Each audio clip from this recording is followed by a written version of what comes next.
Kinutlo gikan sa Ebanghelyo sumala ni San Mateo. Unya gisaway ni Jesus ang mga lungsod din himuan niya ang kadaghanan sa iyang mga milagro. Kaya ang mga tao wala man maghinulsol sa ilang mga sala. Pagkaalaot nimo Corazin, pagkaalaot usab nimo Betsaida. Kay kun ang mga milagro nga nahimo diha kaninyo didto pa himua sa Tiro ug sa Sidon, ang mga tao didto dugay na unta nagsapot og sako o nagbulibod og abo sa ilang ulo aron pagpaila nga sila naghinulsol sa ilang mga sala. Busa hinumdumi nga sa adlaw sa paghukom, ang Dios mas maluoy pa sa mga taga-Tiro o sa mga taga-Sidon kay kaninyo.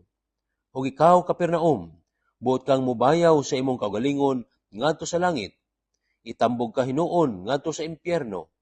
Kay kun ang mga milagro nga nahimo diha kanimo didto pa himoa sa Sodoma, aniya paunta kining karong adlaw.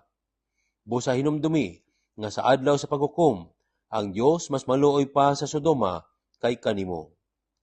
Ang Ebanghelyo sa Ginoo. Pag-ampo.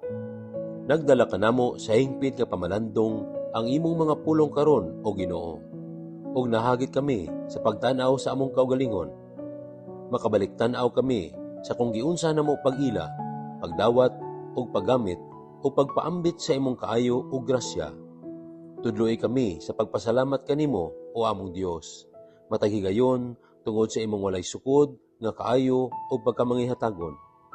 Usba ang among kasing-kasing paingon sa imong dakong pagmaya ug gugma, nga mas magpasalamaton kami ug mas magmalipayon kami tungod sa imong dakong gahom. Amen.